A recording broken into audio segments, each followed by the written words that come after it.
Come to order. Welcome to our work session. Questions on the agenda?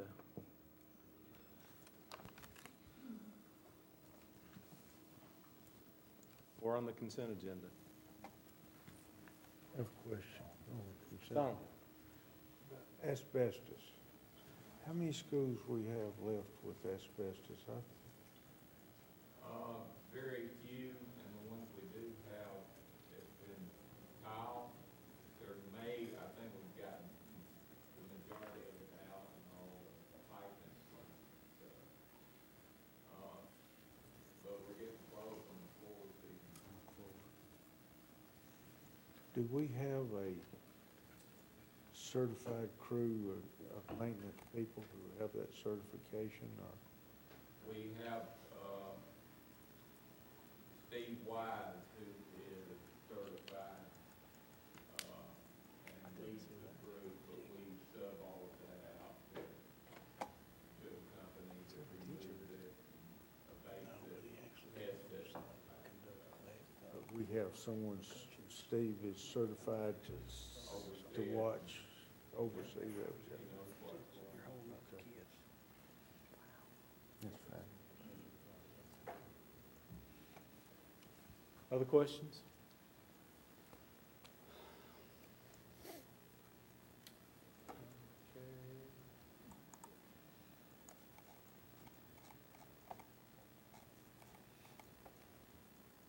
Facilities.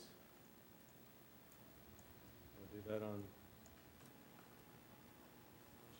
No, Tomorrow, you actually, wanna do it's it now? probably something we got a motion on, I believe. Oh, yeah, we do. Why don't we go ahead and do yeah, no, we have a motion, you're right, we need to Yeah. discuss it, I'm sorry. it? Building automation systems retro commissioning proposal. Building automation systems retro commissioning proposal. Upon request from Engineering Construction, Department of Facilities Service Incorporated submitted a proposal for building automation systems retro commissioning in the amount of $19,875 for evaluation, reprogramming, and tracking of the Delta system controls at 8 Rutherford County schools where there is adequate opportunity for energy savings on optimization of heating, venting, and air conditioning system. Proposal includes the following scope: develop agendas and facilitate all engineering meetings, develop spreadsheet of building automation systems per school, review any and all programs that are installed in each system, develop monitoring and testing plans, develop a summary of each automation system, review each school's sequence of operation, perform a detailed on-site assessment of the present maintenance practices, operating strategies, noting all possible deficiencies and improvements, perform short-term diagnostic monitoring using BAS trend logging where appropriate, develop master list of deficiencies and improvements, prioritize the most cost-effective improvements for implementation for existing systems, calculate the estimated energy savings based on and before after short-term energy measurements, make recommendations to the changes in programming of each system per school to increase energy savings without changing the environmental conditions of comfort, provide payback calculations on changes, supervise implementation of selected improvements, program all approved changes, trend and document all changes, recommend system or energy efficient capital improvements for further investigation, make recommendations on capital improvement costs to enhance energy savings, develop demand load shed programs to provide activation on load shed action plan with interlock demand program, and submit a final report on all specified deliverables. Mr. Clardy and I have been talking about this for a long time, and that's a lot said there and a lot to digest. It'd probably be good, just kind of summarize, Gary. And we're obviously going to recommend that you do that. A few months ago, the board approved facility service go in and take a look at our schools, and they reported back to us on these 8 schools. The recommendations are in the report, and without going into a lot of detail, this is part of their summary. And we have all of these controls throughout our schools that are computerized on all the HVAC systems. The most reasonable approach that I think we can take is go in and reprogram those, take a look at them, and get the energy savings off of those. Everything else at this time is too expensive. So we've got all of this high-tech equipment out there that we need to understand better, figure out how we can use it in our schools to get the best bang for a buck and save money. So they're going to go in and look at these 8 schools, make recommendations on reprogramming those, play with them some, see what we can do and what we can't do, what we can do to save money but not affect the climate inside the school, and try to keep everyone comfortable in there. Right now, Jeff Thompson does the controlling. He can go in the computer over here, but it's very minor what we can do. So we just want to find out what we can actually do to try to save more money. And so for those 8 schools, that's about $2,200 a school, which is not bad. A lot of the other counties around have already employed energy personnel that do this full time, so we're just trying to take an approach that we can afford and get our systems evaluated at this time. Any questions? Wayne? What is an IO summary, and why is there not a high school in one of those 8?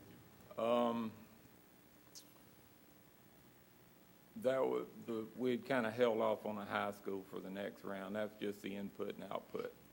The IO is, what's going in, the temperature raw data that's going into the system, and then what we're getting out through the other end. Oh, okay. Aaron? We've made improvements in the past with lighting controls and this type of stuff. Is this a next generation advanced energy savings? It is. We have, done the energy efficient lighting. We've done the sensors in the schools. We've put geothermal in several of our schools, and the newer schools, everything we built in the last 7 or 8 years. And this is the next step in trying to manage all of this information we got and keep the building comfortable, but cut down on our energy usage. And just quickly, this InterKnock program, we're investigating it right now. And there's certain times of the week or of the day that they have a major demand somewhere else in the system, TVA does. And this InterKnock program is set up so that if you go in and you decrease your demand at your facilities and they use that energy to meet this other demand, then they pay you for that. And usually it's in the late afternoon, which will take little effect on us. Maybe 30 minutes of the school day could be where we have to kind of start slowing things down. I guess Metro's saved, $300,000 or $400,000 over the last 3 months by doing that. So we're investigating that, take a look at it just to see if there's some opportunity for us to save money there. Other questions? Thank you, Gary. Pardon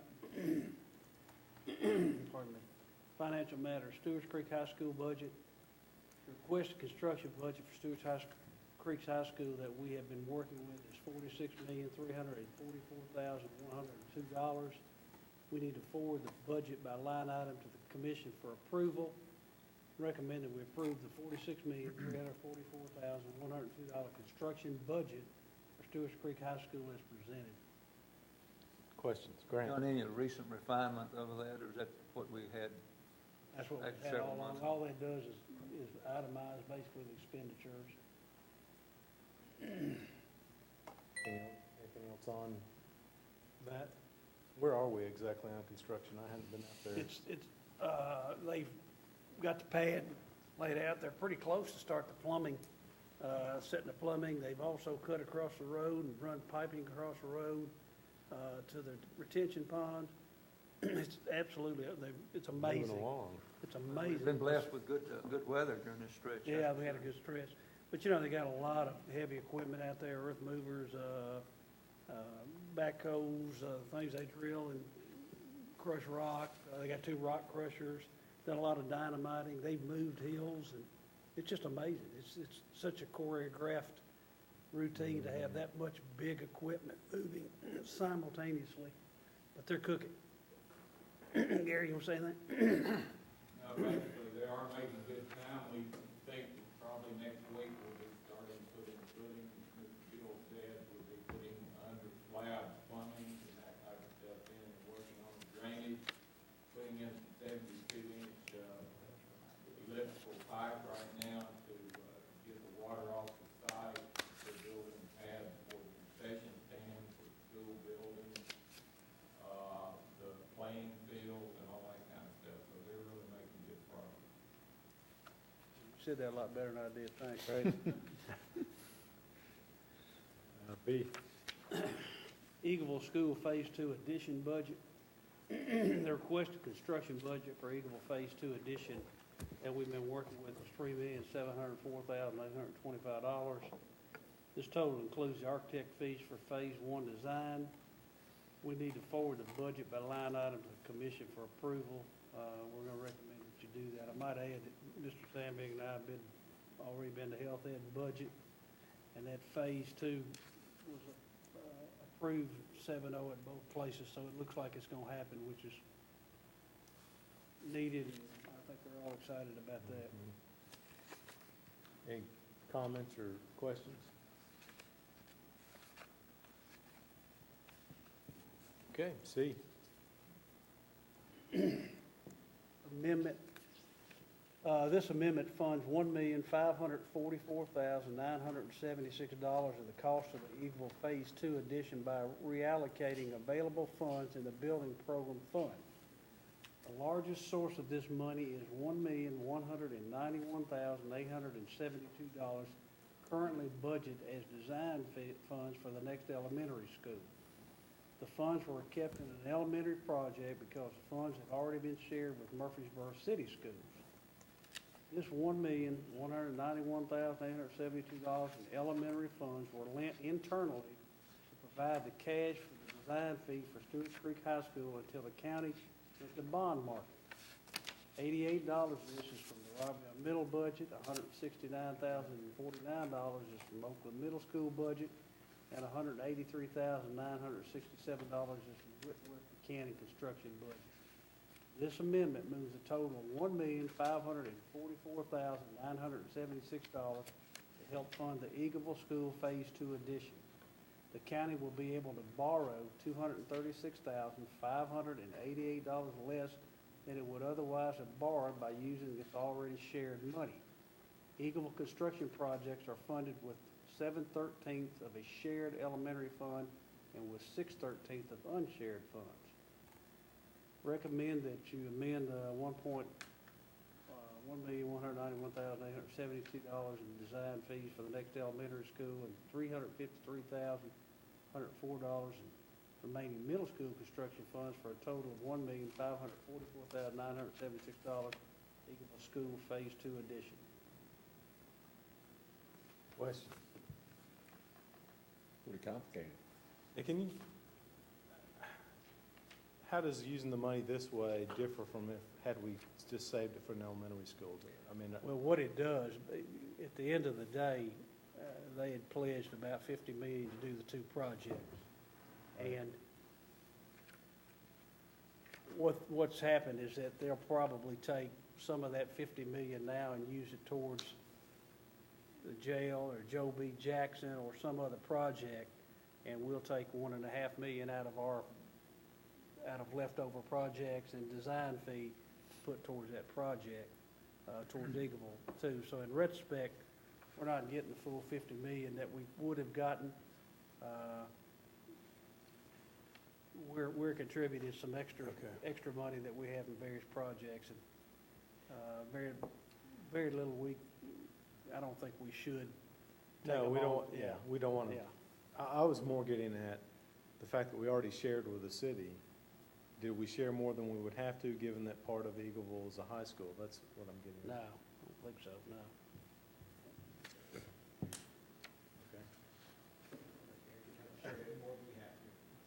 Well, I'm all for sharing, but Grant, Where do we envision our next elementary school? Anybody? I haven't heard any discussion. You know, Quite a I'd have while. to go back and reflect on our 5-year, we have a 2-year plan, but I think could be something in Laverne, there could be something out between Barfield and Rockvale. There's 2 or 3 areas that are in a bit of a pinch. I mean, I think we can make it another year without doing anything, but that's around the corner. Aaron, The 1.5 we're discussing here, this is not over and above the 3.7. This will become part of the 3.7. Yeah, it's part of it, yeah. Okay, all right. how did this come about? I mean, was this part of your discussions with the mayor, or? Yeah, I'm basically, not sure that Lisa. we've heard of this yet, have we? Well, no, we didn't either until it kind of Okay. came to fruition, but became pretty apparent that, at the end of the day, they have a lot of latitude in how we spend that money, and I think they found ways that, that they get some of their projects done by using this money. I didn't think, we weren't in a position to play hardball, nor were we in a position to come down here and say, hey, wait a minute, they're trying to take Right. money to do this project. Wouldn't you agree with that assessment, Jeff? Oh, yeah, and I'm not Yeah, I know questioning you're the not decision, I'm criticizing, just yeah. curious how it came about. There's several hands out. Well, we got 48.5 million towards doing one big project. I'm pretty proud of that, yeah. Other discussion?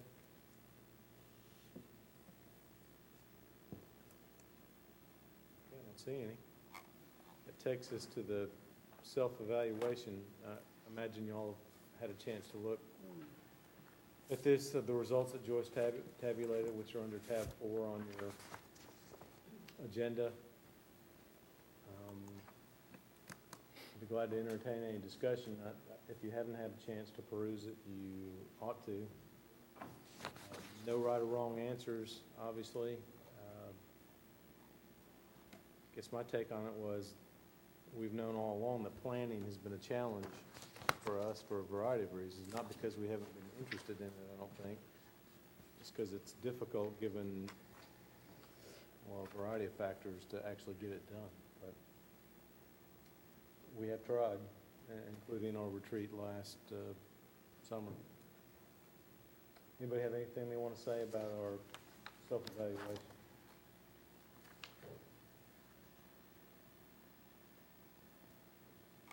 I think Ms. Michaels did a good job compiling everything. Easy Yes, to you read. did, and it makes it very easy to understand, easy to read. In a lot of instances where we scored ourselves low, we also scored it low as far as being a priority to us. So it wasn't really a criticism of the board, it's just to that particular board member, that wasn't a priority for that board member. It's an interesting instrument, I'm not sure who developed it really, but to have that how important to you question that goes along with it does, helps explain maybe some of the responses. We have another chance to, if you have a revelation between now and tomorrow night, we have another chance to discuss it.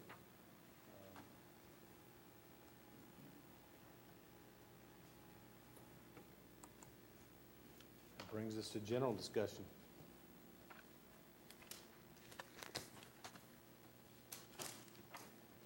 It's a quiet bunch this evening. All depressed by the rain, is that what you're saying? Okay, hearing none, we will see you tomorrow night, 5 o'clock. We're adjourned.